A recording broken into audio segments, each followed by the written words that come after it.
Experts by experience. Real conversations, real people, real stories.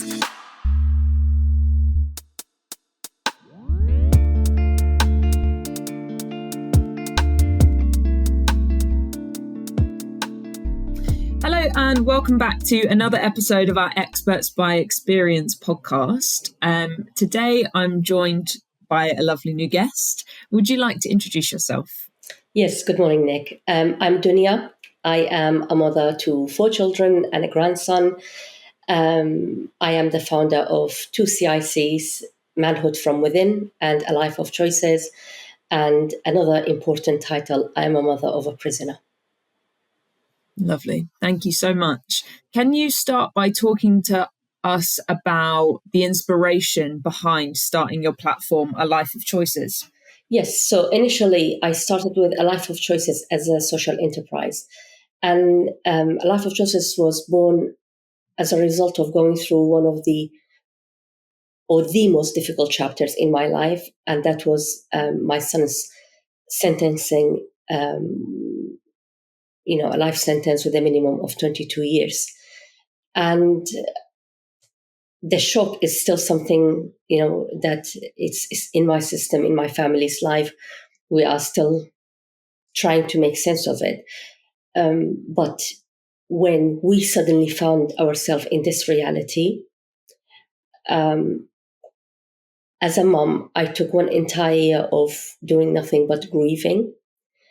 And then I realized that there is something more purposeful needs to come out as a result of this pain.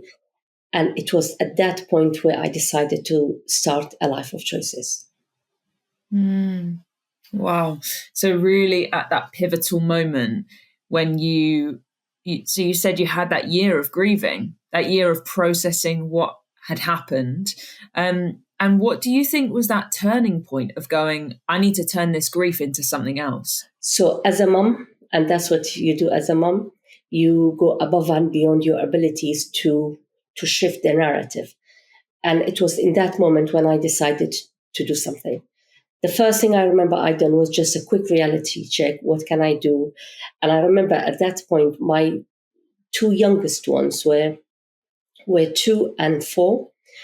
And during them years, I just sat at home, despite the fact that, so I have a degree in childhood studies, master's degree in youth and community work. But I left work, I left my academic background, and I just sat down raising up these 2 little ones. So it really felt like I even forgot to speak English at that point. So my starting point was just to reach out to my iPhone, open a Twitter account, start posting about this topic, and start finding threads of hope to do something so I can.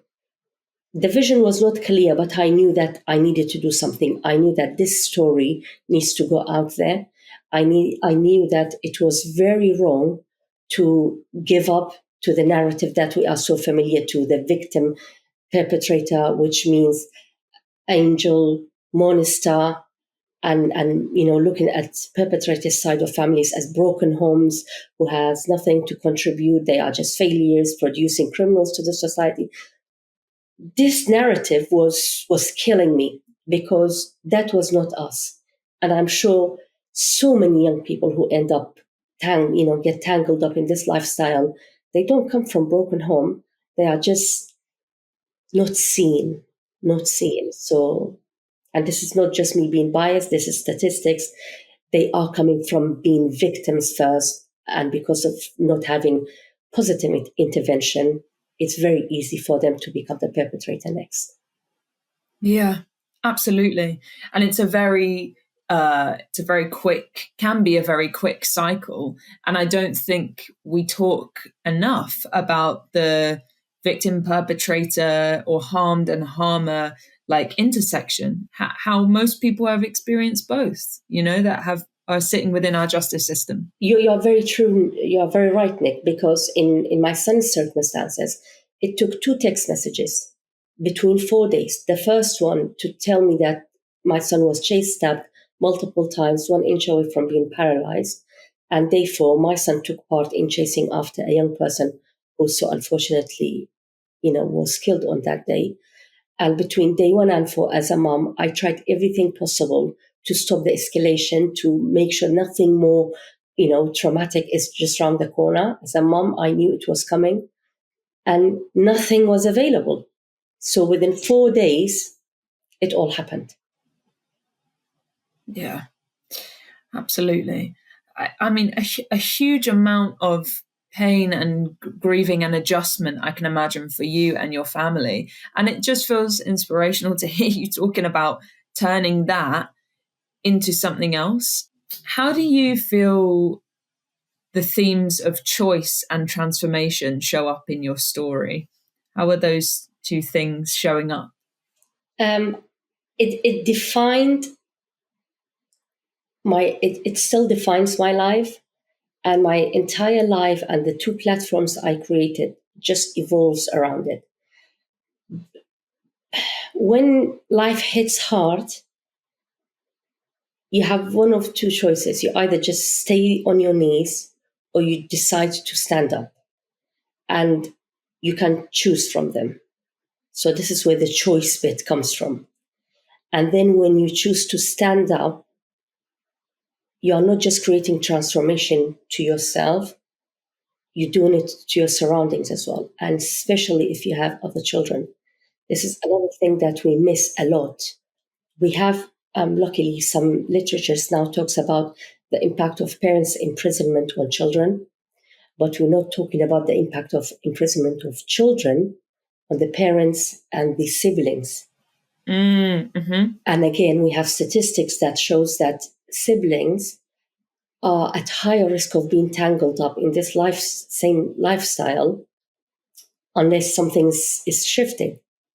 So transformation is what creates that shift, and transformation happens when you choose to do that. So it's at the core of my life, my personal life and my work life. Yeah, of course. When you explain it like that, it feels there's a clarity to it. Choices and then transformation following that. Around the literature and kind of the developments in us now talking about, how siblings and I guess friendship circles as well are affected by this. Do you feel like, what do you feel like would benefit the field? Like, what needs to be spoken about, the negative effect on siblings and how it impacts their lives? I mean, it's mind-blowing to share that myself and my family have been on this journey for nearly 9 years now.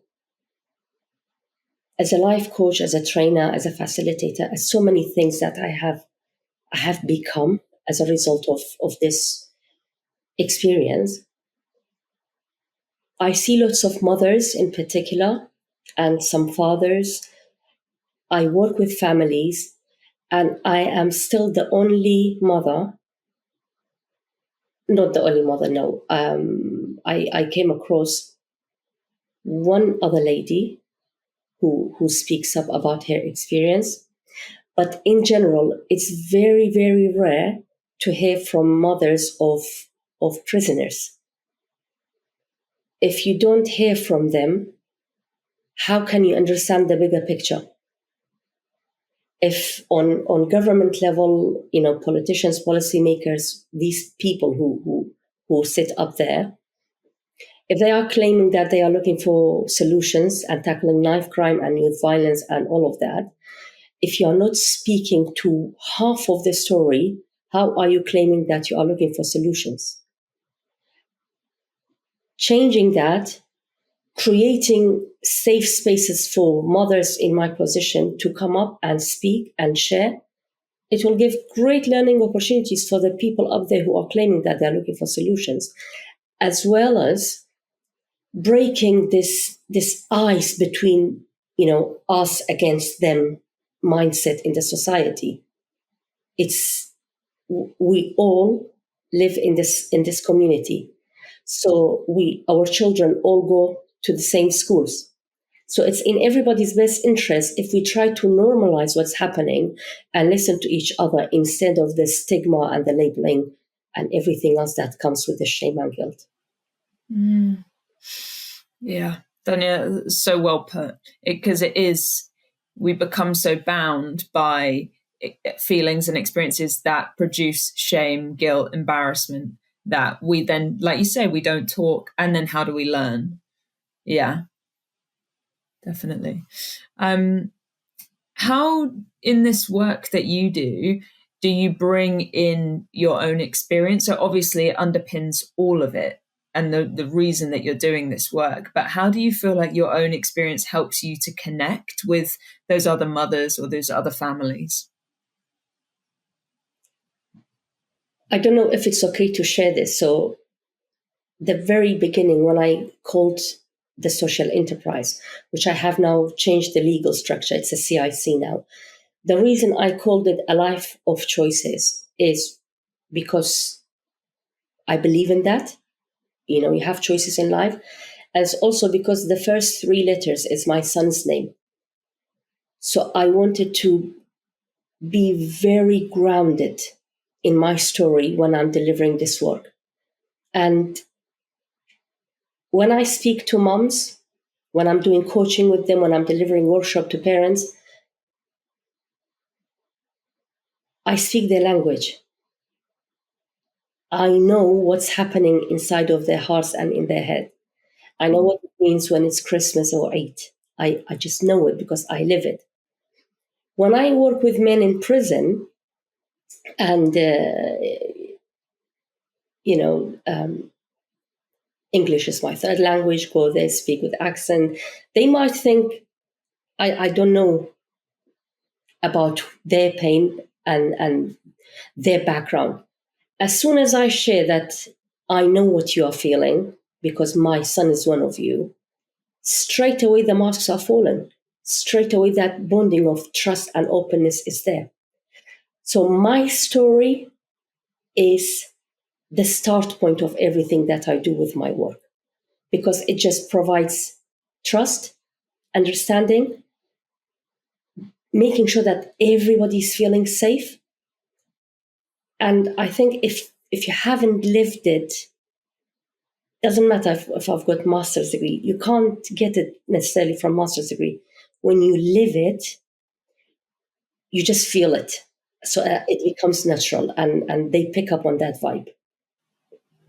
Yeah, it's the power of a lived experience, right? Or a lived trauma. There is nothing that can compare to experiencing it in your body and in your mind. So then, yeah, mirroring each other in understanding of that. Exactly that. Yeah. You spoke a little bit about going into prison. Can you tell us about the programs that you run in prison? I see you do one called Manhood. Yes, manhood from within my CPD accredited program, which I designed last year. And prior to that, because as you know, Nick, it's not that easy to go and deliver your programs in prison. There are lots of, many barriers. many. So I used to go prisons with, under the umbrella of other organizations, go as a speaker, as a storyteller, as a mentor, and, different roles. But manhood from within is different because it's kind of meeting them where they are. I involved different methodologies such as life coaching, NLP, neuro-linguistic programming, creative writing, playing percussion, because they have different needs. So it's not a one size fits all kind of situation. I have delivered an introductory version of the program to a group of young men, and it was one of the sweetest experience I had in my life, and the feedback I received from them was very, very encouraging. I have also delivered introductory version of the same program in the community, and it's very interesting. One group were young men who were law students coming over from Japan, and another group of men were people with lived experiences, and they are now doing amazing work in the community. And it doesn't matter from, which side of the world you are or what was your story and your background, they resonated with it the same way, because we are talking about the concept of manhood, what that used to look like in the past, how things are shifting now, what are the challenges, how can we, and this is my tagline, what I strongly believe in, it's to heal the boy and celebrate the man. And all the work that we do is around doing that work with them. That is a beautiful tagline. I mean, it's also quite cutting. I think, there's a real pain to how we need to heal the boy. But I mean, yeah, it's such an apt tagline. Thank you. It's brilliant. That work, when you're going in and you're doing those projects, you spoke about using percussion, and it sounds like quite creative. It is. Is it? It is, yeah. Because I think I work a lot within like how we can use creativity for healing, and it's just magical, like the way in which people can process things when they're using their hands or using different parts of their body. So do you find that the creative element really adds to what comes out of them? That's a wonderful question, Nick, because the content, this program that I have created, the inspiration comes from the amazing organization where, I got my training and became a coach and a trainer. It's called One of Many. And it was in that space when I learned that you need your whole body. It's not about the logic. It's not about the pushing through and walk on fire. You need your, every cell in your body to work with you to achieve transformation. And they do amazing stuff such as dynamic meditation and, dance, embodiment style of dancing. So what I have created was coming from that amazing example. And when the percussion that we use in this work is called daf, it's Kurdish frame drum. Historically, it's what the Kurdish Sufi still to this day use when they want to connect to a higher power. So the instrument itself has that energy, has that secret, and it's special. When I teach them about the archetypes, bear in mind that one of the participants, I think he studied up until year 6 primary school. So this is heavy content to teach. It's not for everyone, if I could say. But when I'm introducing, let's say, king archetype, and I play a certain music track, and my husband, who's a percussionist, he helps me. He is the one who shows them how to play a specific rhythm. And they have their own dafs, and they pick up the daf and they copy what my husband does. And then at some point I invite them just to trust their body, to trust their feeling, and hit it the way they want to do it. And while they are doing that, let go of anything bothering you, let go of any voices that's not helping you, etc., etc. That makes the embodiment part of the program very possible. And for that, I'm very grateful to have that element of creativity. I mean, just even watching you talk about this instrument and how people can access transformation through it, I'm like, where I need to feel this, I need to hold it. You're very welcome. It's amazing. Yeah. And it is about, like you said, you have to have every cell in your body has to be working with you, because when there's something working against you, it's within you that's holding yourself in a place, right? And you spoke about king. So there's a couple of archetypes, right? There's king, lover, warrior. Yeah, there's king, lover, warrior, and sage. Like, these are the 4s I'm using in my program, but there are many more. Okay. And is it about learning about those archetypes and kind of where they fit in? It's to embody them. When you embody these particular 4 archetypes, you become more able to bring balance to your life. And now we're talking about men. Having a mature king, not overexpressed, not underexpressed, a mature warrior, a mature lover, a mature sage, means that these men will have access to clarity, to purpose, to value, to understanding, to healthy connection with souls. It awakens other power points inside of them that was not discovered, or when they were the little boy, it was not allowed to be, expressed. And when they live in this society that tells them to be tough and scary and this and that, they are not even feeling safe to explore it. But in this program, we invite them to feel them, to live them. And when they feel it and live it, they know that they don't need to play using one key of the piano. They have many keys. Mm. Wow. I love that analogy as well.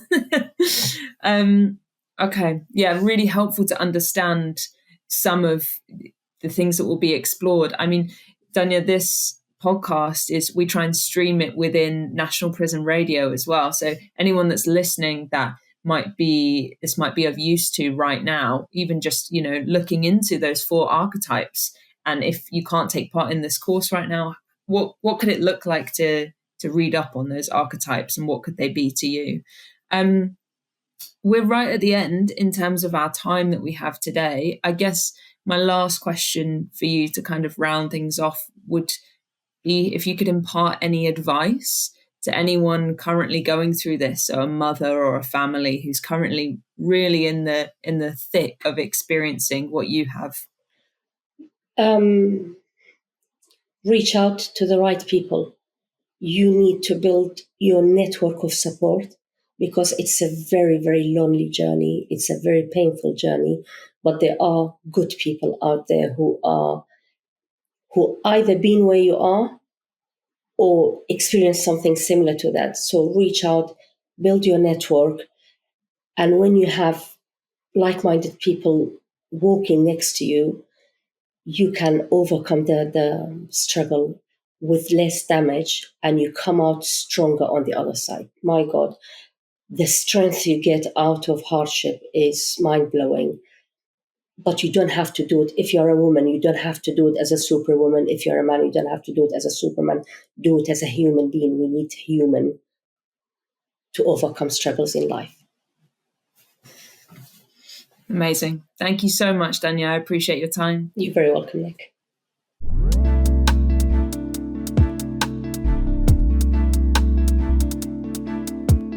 Experts by Experience is brought to you by Catch-22. For more episodes, visit www.catch-22.org.uk. Now playing on National Prison Radio.